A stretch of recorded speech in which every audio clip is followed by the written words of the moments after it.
बिस्मिल्लाहिर्रहमानिर्रहीम। अस्सलाम वालेकुम वरहमतुल्लाहि वबरकातुहू। जनाब आर.के. अमरहसन साहब जो बैलरदोराई के AMMK के कैंडिडेट हैं, मेरे भाई मुस्तफ़ा साहब, मोअज़्ज़िज़ हाज़रीन इकराम, आप तमाम लोग जानते हैं कि मजलिस इत्तेहादुल मुस्लिमीन TT दिनाकरन साहब की पार्टी AMMK से अलायंस में है और हम तमाम ये कोशिश कर रहे हैं कि तमिलनाडु में एक थर्ड पॉलिटिकल अल्टरनेटिव के रूप में AMMK और उनके अलायंस पार्टनर्स इमर्ज हो सकें। मैं आपसे रिक्वेस्ट करने आया हूँ कि 6 तारीख के दिन आप तमाम लोग अपना एक वोट AMMK के जो निशान है प्रेशर कुकर पर वोट देकर उसको कामयाब करिए। मैं जानता हूं कि आपके कॉन्स्टिट्यूंसी में बहुत से प्रॉब्लम है, बहुत से इश्यूज हैं, ख़ास तौर से अंडरग्राउंड ड्रेनेज सिस्टम यहाँ पर बहुत ख़राब है और अंडरग्राउंड ड्रेनेज सिस्टम को सही करना और साथ ही साथ आपके इस डिस्ट्रिक्ट में न्यू तालुका बनाने का है, खास तौर से जो लोग कोलिडम में रहते हैं उनके लिए। और तीसरा अहम मसला है कि जो शुगर फैक्ट्री है नाडी बिसाई पुलावर के रामस्वामी कोऑपरेटिव शुगर मिल, इसको इंशाअल्लाह ताला TT दिनाकरन साहब इसका दोबारा इसको शुरू कराएंगे।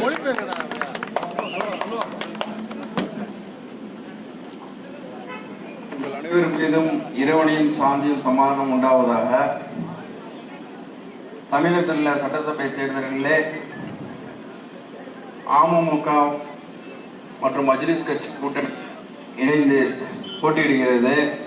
இந்த நிகழ்ச்சிக்கு வந்திருக்கக்கூடிய தமிழ் மாநில முஸ்லீம் லீக்கை சேர்ந்த தலைவர் முஸ்தபா அவர்களே, இன்னும் மற்றும் மஜ்லிஸ் கட்சியை சேர்ந்த நிர்வாகிகளே, என் முன்னால் இருக்கக்கூடிய சகோதர சகோதரிகளே, வரக்கூடிய தேர்தலிலே நாங்கள் டிடிவி தினகரன் அவர்களிடம் கூட்டணி வைத்து போட்டியிடுகிறோம். இங்கு கொள்ளிடத்தில் இருக்கக்கூடிய பகுதிகளே ஒரு தாலுகா வருவதற்காக நாங்கள் முயற்சி செய்வோம் என்று தலைவர் குறிப்பிட்டுள்ளார்கள். एक और बात जो मैं आपको बताना चाहूँगा कि हमारे जो फिशरमैन भाई बहन हैं वो ये फैसला लिए हैं कि सिलेक्शन में वोट नहीं डालेंगे। मैं उनसे रिक्वेस्ट करूंगा कि एक मर्तबा आप TT दिनाकरन की AMMK पार्टी को मौका दीजिए, क्योंकि आपको फिशिंग करने के लिए जो बर्ड सेन नेट्स का इस्तेमाल रोक दिया गया है। मैं आपको वादा कर रहा हूं कि एक मर्तबा आप AMMK कैंडिडेट को कामयाब करिए। हम पूरी कोशिश करेंगे हमारे फिशरमैन प्रॉब्लम को सॉल्व करने के लिए।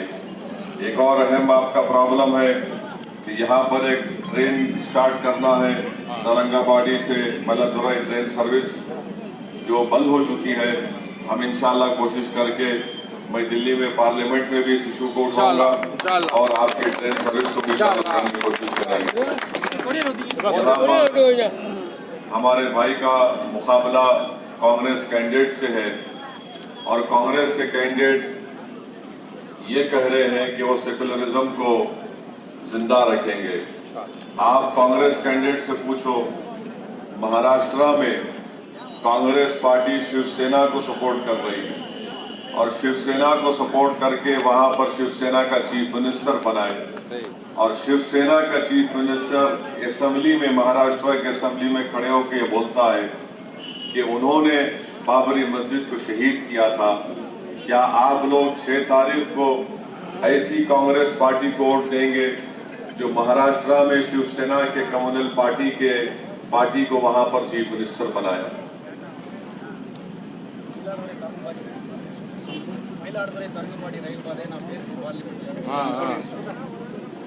இங்கு உள்ள மீனவர்கள் நாங்கள் தேர்தலை புறக்கணிக்க போவதாக சொல்லியிருக்கிறார்கள். அவர்களுக்கு பல இன்னல்கள் இருக்கிறது. இந்த எங்களுடைய வேட்பாளரை நீங்கள் தேர்ந்தெடுத்து சட்டசபைக்கு அனுப்பி வைத்தீர்கள் என்றால் அவர் கண்டிப்பாக மீனவர் பிரச்சனை பற்றி பேசி அந்த குறைகளை தீர்ப்பார்கள் என்று சொல்கிறார்கள்.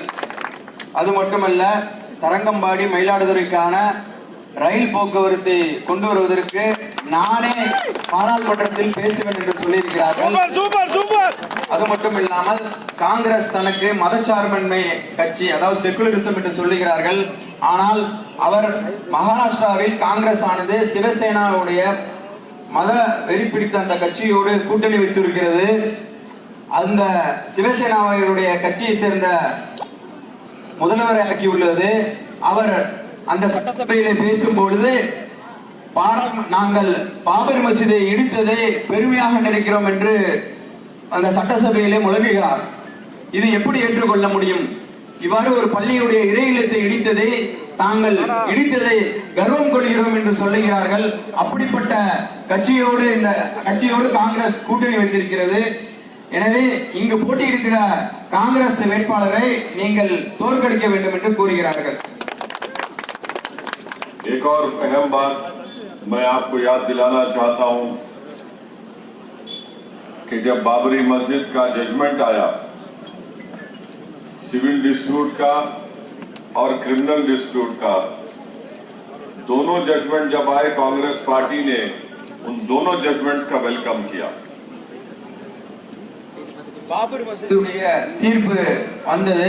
அந்த பாபருடைய தீர்ப்பு, அந்த பிரச்சனை என்னவென்றால் அது சிவில் சம்பந்தமான தீர்ப்பு, இன்னும் அந்த பாபர் பட்சத்துல வகுப்பு கலவரம் சம்பந்தமானது. இந்த இரண்டு தீர்ப்பு வரும்பொழுது அந்த இரண்டு தீர்ப்புகளையுமே இந்த காங்கிரஸ் வரவேற்றது.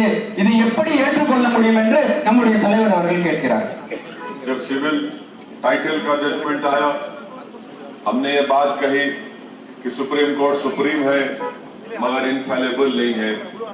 कांग्रेस पार्टी ने जजमेंट का वेलकम भी किया और उस वक्त के मध्य प्रदेश के चीफ मिनिस्टर कमलनाथ ने ये कहा कि हम चांदी के ब्रिक्स उस मतामीन में वो देंगे. कांग्रेस के बड़े बड़े लीडर्स उस जजमेंट का वेलकम करें. क्रिमिनल केस का जजमेंट आया जिसमें यह कहा गया कि जितने एक्यूज है वो पूरे के पूरे अडवाणी के साथ, ये कोर्ट ये बोल दिया कि इनोसेंट है. कांग्रेस पार्टी ने भी उसका वेलकम किया. इनका कांग्रेस पार्टी का सेकुलरिज्म से मोहब्बत देखिए आप. जब अनलॉफुल एक्टिविटीज प्रिवेंशन एक्ट का बिल अमित शाह पार्लियामेंट में लेकर आए, उस बिल को सपोर्ट कांग्रेस पार्टी ने किया. लोकसभा में कांग्रेस पार्टी ने उस बिल को सपोर्ट किया और राज्यसभा में भी कांग्रेस पार्टी ने उस बिल को सपोर्ट किया. आप जानते हैं कि तमिलनाडु में second highest number of cases UAPA के बुक हुए हैं. इसका जिम्मेदार भी कांग्रेस पार्टी है. मैं पार्लियामेंट में जब यूएपीए बिल आया उसका वॉइसिफरसली अपोज किया और जब मैं उसका वोटिंग का मुतालबा किया, डिमांड किया, डिवीजन किया, ना डीएमके वोट देते हैं ना कांग्रेस पार्टी तो बीजेपी के साथ थी. आप खुद देखिए कि कांग्रेस पार्टी डीएमके के साथ है और यूएपीए बिल में नरेंद्र मोदी को सपोर्ट करते और डीएमके उस बिल के खिलाफ वोट देने के बजाय वो वॉकआउट करते हैं पार्लियामेंट से. ये डीएमके का डबल चेहरा है. ये कांग्रेस का असल कम्युनल फेस है. பாபர் தீர்ப்பை பார்த்தோம் என்றால் ஒன்று சிவில் சம்பந்தமானது, மற்றொன்று வகுப்பு கலவரம் சம்பந்தமாக உள்ளது. சிவில் சம்பந்தமான தீர்ப்பு வரும் பொழுது supreme court supreme but it's not infallible, அதாவது சுப்ரீம் கோர்ட் உயர்வானதால் ஆனால் அது தவறு செய்யாதது அல்ல என்று நம்முடைய தேசிய தலைவர் அவர்கள் குறிப்பிட்டிருந்தார்கள். அப்படிப்பட்ட தீர்ப்பை பார்த்தோம் என்றால் காங்கிரசுடைய அனைத்து தலைவர்களும் வரவேற்றார்கள். மத்திய பிரதேசத்துடைய சேர்ந்த முதலமைச்சர் கமல்நாத் சொல்லும் பொழுது அந்த ராமர் கோவில் கட்டுவதற்கு நான் வெள்ளியிலான செங்கலை அனுப்பி வைப்பேன் என்று சொல்லியிருந்தார்கள். அது மட்டும் கிடையாது, பல காங்கிரஸ் தலைவர்கள் அதனை வரவேற்று அதற்காக அறிக்கை கொடுத்தார்கள். அந்த வகுப்புவாத அந்த பள்ளிவாசலை அந்த இடிக்கும் பொழுது நடந்த கலவரத்தின் போது குற்றம் சாட்டப்பட்ட அத்வானி உட்பட அனைவருமே விடுதலை செய்யப்பட்டார்கள். அப்படிப்பட்ட தீர்ப்பிற்கும் என்ன செய்கிறார்கள்? அத்துமீறி இடிந்த பள்ளிவாசல் இடித்ததற்கும் அவர்கள் என்ன காங்கிரஸ்காரர்கள் வரவேற்று என்ன செய்தார்கள்? அறிக்கை கொடுத்தார்கள். இது மட்டுமல்ல, காங்கிரஸ் கட்சியானது தான் மதசார்மை என்று சொல்லுகிறது. அது எந்த அளவுக்கு மதசார்மை உள்ளது என்பதை நீங்கள் இந்த இதிலிருந்து புரிந்து கொள்ளலாம். இன்னும் யுஏபிஏ என்ற சட்டமானது லோக்சபாவில் கொண்டு வரப்பட்டது. இந்த யுஏபிஏ சட்டம் கொண்டு வரும் பொழுது லோக்சபாவில் நான் தனிநபராக இருந்து அந்த சட்டத்திற்கு எதிராக வாக்கெடுப்பு நடத்த வேண்டும் என்று பில் கொண்டு வந்தேன். அப்பொழுது காங்கிரசுடைய கட்சி அதற்கு ஆதரித்து ஓட்டு போட்டது. இன்னும் ராஜ்யசபாவிலும் காங்கிரஸ் கட்சி அதனை ஆதரித்து ஓட்டு போட்டது. இந்த காங்கிரசுடைய கூட்டணியாக இருக்கக்கூடிய டிஎம்கே இருக்கக்கூடியது ராஜ்யசபாவில் அந்த வாக்கெடுப்பில் நடத்தாமல் புறக்கணிப்பு செய்தது. அவர்கள் சொல்லக்கூடிய நோக்கம் என்னவென்றால், இவர்கள் யுஏபி எதிர்க்கிறோம் என்று சொன்னால் ராஜ்யசபாவில் டிஎம்கே ஆனதை எதிர்த்து வாக்களித்திருக்க வேண்டும். அவ்வாறு அவர்கள் செய்யாமல் அது பாஜகவுக்கு சாதகமாக இருக்கும் பொருட்டு அவர்கள் என்ன செய்கிறார்கள், ராஜ்யசபாவிலிருந்து வெளியே செல்கிறார்கள் என்பது தலைவர் அவர்கள் குறிப்பிடுகிறார்கள்.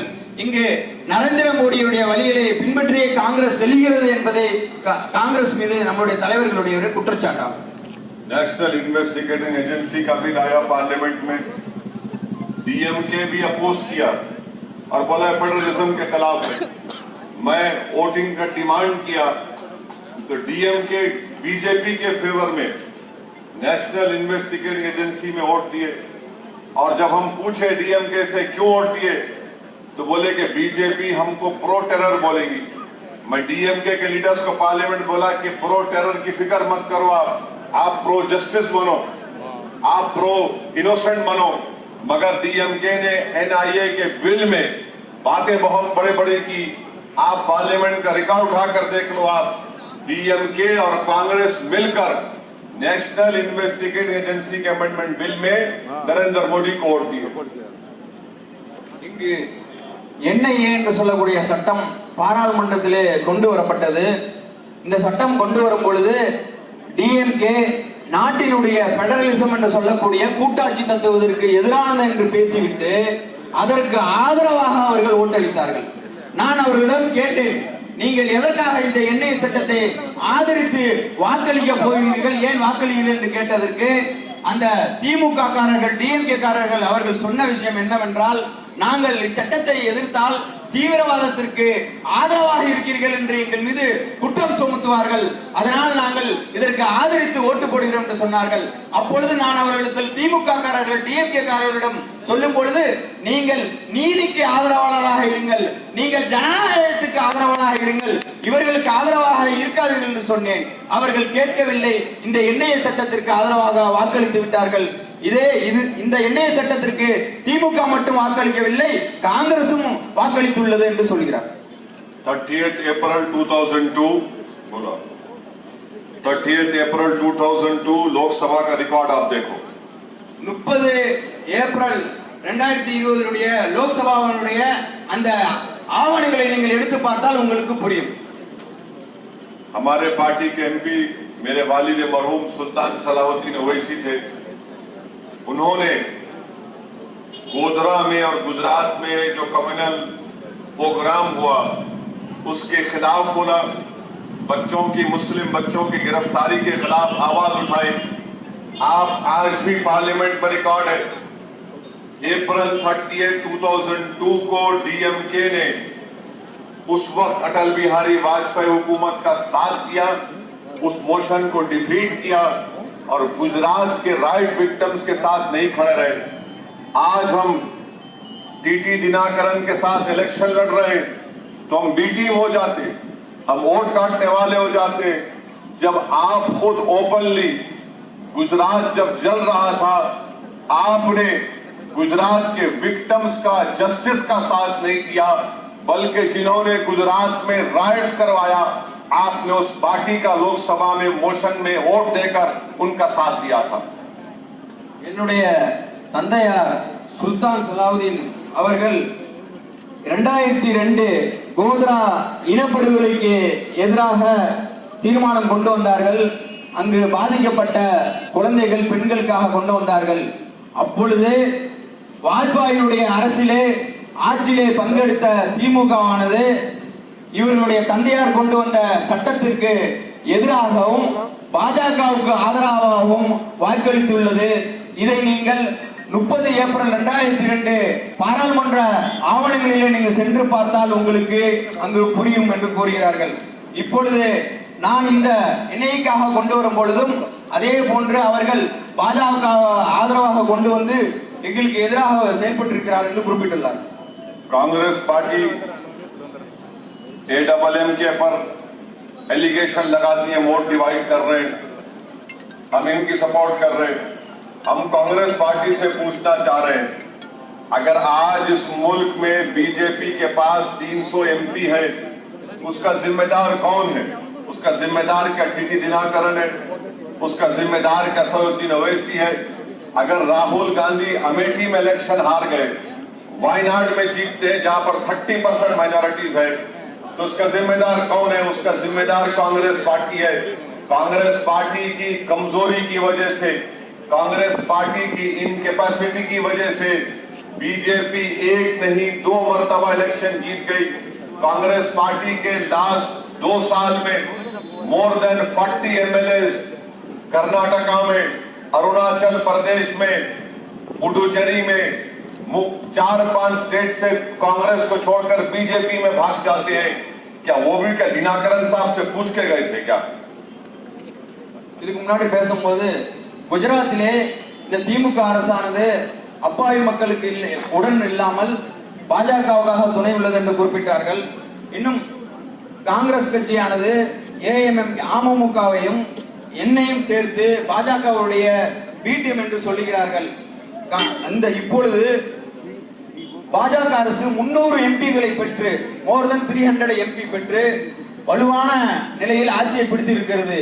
இதற்கு என்ன டிடிவி காரணமாக இருக்கிறார்கள் என்று கேள்வி எழுப்புகிறார்கள். அது மட்டுமில்லாமல் ராகுல் காந்தி வட மாநிலத்திலே அமேதி தொகுதியிலே தோல்வி இருக்கிறார். அமேதி தொகுதியிலே தோல்வியிட்டு 30% மட்டுமே இருக்கக்கூடிய கேரளா வயநாடுகளிலே வந்து வெற்றி பெறுகிறார். அப்பொழுது அங்கே தோற்றதற்கு என்ன நாங்கள் காரணமா என்று கேட்கிறார்கள். இன்னும் இதற்கு அப்புறம் கிட்டத்தட்ட இந்த 2 ஆண்டுகளிலே 40ற்கு மேற்பட்ட எம்எல்ஏக்கள், அதாவது கர்நாடகா, அருணாச்சல் பிரதேஷ், புதுச்சேரி போன்ற இன்னும் எத்தனையோ மேற்பட்ட மாநிலங்களிலிருந்து காங்கிரசுடைய எம்எல்ஏக்கள் பாஜகவுக்கு விலை போகிறார்கள். இதற்கு என்ன டிடிவியும் நானுமா காரணம் என்று கேள்வி கேட்கிறார். इसलिए मैं आप तमाम मल्लादुराई के लोगों से अपील कर रहा हूं, कांग्रेस को वोट देना बीजेपी को वोट देने के बराबर है। अगर आप इनको वोट देंगे तो कल जाके नरेंद्र मोदी के गोट में बैठ के चाय भी पी सकते हैं। இதிலிருந்து நான் சொல்ல வருவது என்னவென்றால், நீங்கள் காங்கிரசுக்கு போடக்கூடிய ஒவ்வொரு ஓட்டுமே பாஜகவுக்கு போடக்கூடிய ஓட்டு என்று சொல்கிறார்கள். நாளை அவர்கள் பாஜகவுடைய மடியில் உட்கார்ந்து கொண்டு டீ கூட குடிப்பார்கள் என்று எச்சரிக்கிறார்கள். एक और बात मैं आपको बताना जरूरी समझता हूं, आप तमाम लोग लोकसभा में देखे होंगे, नरेंद्र मोदी के खिलाफ नो कॉन्फिडेंस मोशन पर डिबेट हो रही थी लोकसभा में। மீண்டும் ஒரு வார்த்தை சொல்ல விருப்பப்படுகிறேன். தற்போதைய பிரதமர் நரேந்திர மோடிக்கு இல்லாமல் அவருடைய நம்பிக்கையில்லா தீர்மானம் கொண்டு வரப்பட்டது. नो कॉन्फिडेंस मोशन लाया गया नरेंद्र मोदी के खिलाफ. நரேந்திர மோடிக்கு இல்லாமல் நோ கான்ஃபிடன்ஸ் சொல்லக்கூடிய நம்பிக்கையில்லா தீர்மானம் கொண்டு வரப்பட்டது. कांग्रेस पार्टी का विजन देखो आप, காங்கிரசுடைய பார்வையை நீங்கள் பாருங்கள். नो कॉन्फिडेंस मोशन में राहुल गांधी जाके नरेंद्र मोदी को गले लपेट लेते. அந்த விவாதத்தின் போது நரேந்திர மோடியை சென்று ராகுல் காந்தி கட்டிப்பிடிக்கிறார். पार्लियामेंट में பாராளுமன்றத்திலே நடக்கிறது. हम पूछे कांग्रेस के लोगों से क्या कर रहे, आज तो ईद का दिन नहीं है गले मिलने का, आज तो अपोज करना है. நான் கேட்டேன் காங்கிரஸ்காரர்களிடம், இப்பொழுது ஒன்றும் பண்டிகை நாள் கிடையாது, எதற்காக நீ போய் கட்டிப்பிடிக்கிறாய் என்று. இப்பொழுது நடப்பது நம்பிக்கையில்லா தீர்மானம், நீங்கள் ஏன் இப்படி செய்கிறீர்கள் என்று நான் கேள்வி கேட்டேன். इसीलिए हम आपसे अपील कर रहे हैं कि कांग्रेस पार्टी मेडिकल शॉप में कभी गए आप? நீங்க என்னுடைய கேள்வி, காங்கிரஸ் கட்சியானது मेडिकल शॉप में गए कभी? மெடிக்கல் ஷாப் நீங்க அதாவது மருந்து கடைக்கு போயிருக்கீங்களா? मेडिकल शॉप में गए तो एक अलग जगह पे मेडिसिन रखते, மருந்து கடையில தனியா என்ன செய்வாங்க, மருந்து வைப்பாங்க. वो मेडिकल शॉप कलर बोलता है एक्सपायरी डेट हो गई. அத சொல்லும்போது சொல்லுவாரு, அந்த தனியா எடுத்து வச்ச மருந்து, அதாவது இப்ப மெடிக்கல் இருக்குன்னா ஒரு மருந்து தூக்கி வைப்பாங்க, அந்த மருந்து என்னன்னா காலாவதியான மருந்து. அது तो कांग्रेस पार्टी के पास कोई बीमारी का इलाज नहीं है. காங்கிரஸ் கட்சியில போனீங்கன்னா உங்களுக்கு நோய் நிவாரணம் கிடைக்காது. तो हमारे को अब इनको डॉक्टर बनाने का याद है। நீங்கள் இவர்களே மருத்துவர் ஆக்குங்கள். तो आप इनको एक मौका दीजिए। टीटी दिनाकरन को मैं आपको बता रहा हूं कि इस इलेक्शन के बाद ईपीएस ओपीएस हिस्ट्री बन जाएंगे। இவர்களுக்கு ஒரு வாய்ப்பு கொடுங்கள். டிடிவி அண்ணன் அவர்களுக்கு ஒரு வாய்ப்பு கொடுங்கள்.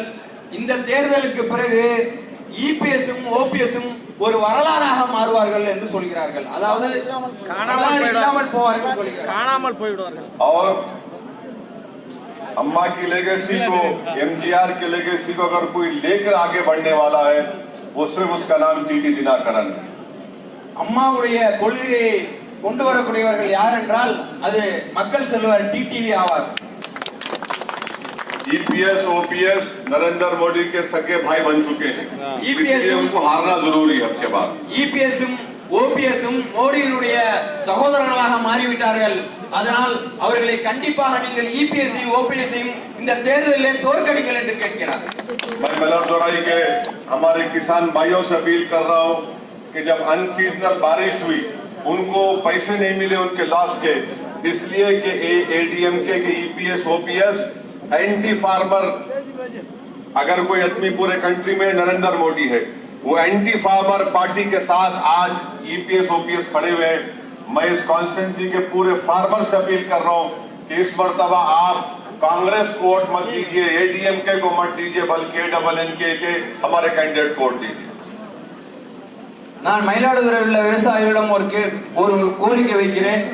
இங்கு மழை பொய்த்து விட்டால் இந்த விவசாயிகள் அதிகமாக பாதிக்கப்படுகிறார்கள்.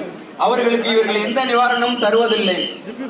மத்தியில் இருக்கக்கூடிய மோடி அரசானது விவசாயிக்கு எதிரான அரசாக இருக்கிறது. அதே போன்று இந்த மாநிலத்தில் இருக்கக்கூடிய எடப்பாடி அரசும் அந்த மோடி அரசுக்கு ஆதரவாக இருந்து கொண்டு விவசாயிகளுக்கு எதிராக செயல்படுகிறது என்று குறிப்பிடுகிறார். एक और अहम बात मैं आपको बताना जरूरी समझता हूं कि पूरे मुल्क में आज फैसिज्म अपने उरूज पे है, फैसिज्म कम्युनिज्म अपने पीक पर है। நான் மற்றொரு வார்த்தை சொல்ல கடமைப்பட்டுள்ளேன். இந்திய நாட்டிலே பாசிசம் என்று சொல்லக்கூடிய அந்த பாசிச சக்தி மிகப்பெரிய கோர தாண்டவமாடி உச்சத்திலே இருந்து கொண்டிருக்கிறது. और आप देखिए दिल्ली का चीफ मिनिस्टर, நீங்கள் பாருங்கள், दिल्लीயின் முதல்வர் ये बोलता है कि हनुमान भक्त है और मैं हनुमान चालीसा पढ़ता हूं। நான் ஹனுமான் பக்தன், ஹனுமான் சாலா என்ற பாடலை பாடுகிறேன். बंगाल चीफ मिनिस्टर ममता बनर्जी बोलती मैं हिंदू ब्राह्मण हूं, मैं चंडी पाठ पढ़ती हूं। மேற்கு வங்கத்தை சேர்ந்த மம்தா பானர்ஜி சொல்கிறார், நான் இந்து பிராமண சமூகத்தை சேர்ந்தவர், நான் சண்டி பாட் என்ற அந்த புராண வேதத்தை பாடுகிறேன். और डीएमके अपने इलेक्शन मैनिफेस्टो में बोलते हैं कि जो काशी मथुरा जाएंगे उनको 25,000 से लेके 1 लाख रुपए देंगे। திமுகவை சேர்ந்த ஸ்டாலினுடைய தேர்தல் அறிக்கையிலே நாங்கள் கோவில் செல்பவர்களுக்கு 25,000 இருந்து 1 லட்சம் தருகிறோம் என்று சொல்லுகிறார்கள். ये सॉफ्ट हिंदुत्व नहीं, ये रियल हिंदुत्व है जो डीएमके और बंगाल में दिल्ली में प्रैक्टिस हो रहा। இது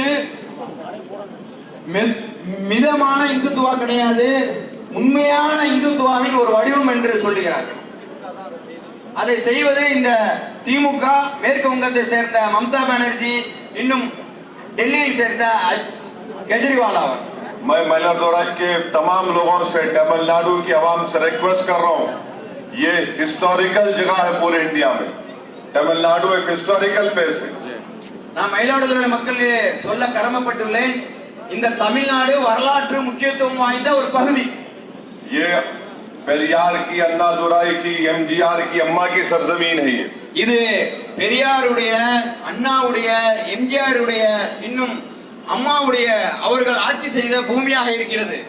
अगर यहाँ पर आप 6 तारीख को सही तरीके से अपना वोट इस्तेमाल नहीं करेंगे, आप मेरी बात लिख के रख लो, आइंदा पार्लियामेंट इलेक्शन में बीजेपी एक फोर्स न बन जाए, खुदा ना खास्ता। வரக்கூடிய ஏப்ரல் 6ஆம் தேதி நீங்கள் இவர்களுக்கு வாக்களிக்காமல் போய் இன்னும் அதன் பிறகு பாஜக வந்துவிட்டதென்றால் அவர்கள் மிகப்பெரிய ஒரு சக்தியாக நமக்கு எதிராக உருவெடுப்பார்கள் என்பதை எச்சரிக்கை செய்கிறார்கள். आपको एक मिसाल बताता हूं मैं, पूरे साउथ इंडिया में सबसे ज्यादा आउट ऑफ स्कूल चिल्ड्रन अगर किसी की है दलित के बाद तो तमिलनाडु में मुस्लिम बच्चों के हैं. முழு தென்னிந்தியாவிலே நாம் பார்த்தோம் என்றால் தலித் பிள்ளைகளுக்கு பிறகு யார் அந்த பள்ளி படிப்பை பாதியிலே நிறுத்தி விடுகிறார்கள் என்றால் அது இந்த தமிழகத்திலே வாழக்கூடிய இஸ்லாமியர்களுடைய பிள்ளைகள். तमिलनाडु में मुस्लिम माइनॉरिटीज का पॉपुलेशन 6% है और जेल में अंडर ट्रायल 11% है. इसका कौन जिम्मेदार है? தமிழகத்திலே இஸ்லாமியர்களுடைய மக்கள் தொகை 6%, ஆனால் விசாரணை கைதிகளாக சிறையில் வாழக்கூடியவர்கள் 11%. இதற்கு யார் பொறுப்பாவார்கள்? इसलिए आपसे रिक्वेस्ट कर रहा हूं कि 6 तारीख 3 अप्रैल के दिन प्रेशर कुकर पर बटन दबा के डीएमके, कांग्रेस को, एडीएमके को, बीजेपी को सबको हराइए. வரக்கூடிய ஏப்ரல் 6ஆம் தேதி நீங்கள் வாக்கு எந்திரத்திலே பிரஷர் குக்கர் சின்னத்திலே வாக்களித்து டிடி பேனர் வெற்றியை கொடுத்து காங்கிரஸ், பாஜக, திமுகவை தோல்வியுற செய்யுங்கள் என்று கேட்டுக்கொள்கிறேன். मजलिस इत्तेहादुल मुस्लिमीन तमिलनाडु में आपकी एक इंडिपेंडेंट पॉलिटिकल लीडरशिप को बनाने आई है. मैं यहाँ अपने आप को बनाने नहीं आया हूँ, बल्कि आपको लीडर बनाने को आया हूँ. இந்த மஜ்லிஸ் இத்திஹாதுல் முஸ்லிமீன் என்று சொல்லக்கூடிய ஏஏஎம் கட்சியானது இங்கு உள்ள மக்களுக்கு, தலித் இஸ்லாமியர்களுக்கு தனித்துவம் வாய்ந்த ஒரு தலைவரை நான் உருவாக்குவதற்காகவே இங்கு வந்துள்ளேன். आपको लीडर बनना है, आपको डोडर बनना नहीं है, लीडर बनना है आपको. நீங்கள் தலைவர்களாக ஆக வேண்டும், நீங்கள் தொண்டர்களாக இருக்கக்கூடாது, மற்றவர்கள் சேவை கொள்ளையர்களாக இருக்கக்கூடாது. இன்னும் நான் ஆந்திராவிலே தலைவராக நான் இருந்து கொண்டுள்ளேன். இங்கு நான் தலைவராகுவதற்காக நான் வரவில்லை, உங்களில் ஒருவரை நான் தலைவராவதற்காக நான் வந்துள்ளேன் என்று குறிப்பிட்டுள்ளார். गुजरात में 2 मिनट, गुजरात में गोधरा में एमआईएम पार्टी के 7 कॉर्पोरेटर्स है. हम 7 कॉर्पोरेटर्स जीते, इंडिपेंडेंट से अलायंस करके हमारे हिंदू भाई को गोधरा में मेयर बनाए. एमआईएम का डिप्टी मेयर बना और बीजेपी को वहां मेयर बनाए नहीं दिए गोधरा में हम लोग. அதாவது ஒரு வரலாற்று முக்கியத்துவம் வாய்ந்த ஒரு நிகழ்வு நடந்திருக்கிறது. குஜராத்திலே உள்ள கோத்ரா மாவட்டத்திலே எம்ஐஎம் கட்சியானது 7 இடத்திலே வெற்றி பெற்று கவுன்சிலர்களாக, கார்பரேட்டர்களாக தேர்ந்தெடுக்கப்பட்டார்கள். அவர்கள் சுயேட்சையர்களுடன் சேர்ந்து அதில் உள்ள ஒரு இந்து சகோதரர்களை மேயராக ஆக்கி நாங்கள் துணை மேயராக ஆக்கி இருக்கிறோம். आपका बहुत बहुत शुक्रिया. 6 तारीख के दिन इनको हीरो बना दो. आप प्रेशर कुकर बटन दबाइए और यहाँ पर कम्युनिज्म, फैसिज्म को हरा के कांग्रेस पार्टी कुछ नहीं कर सकती. कांग्रेस पार्टी खत्म है. कांग्रेस पार्टी हिस्ट्री बनने वाली है. आप तमिलनाडु की पॉलिटिक्स में हिस्ट्री बनाइए और दीनाकरण को इंशाअल्लाह ताला तमिलनाडु का सीएम बनाइए.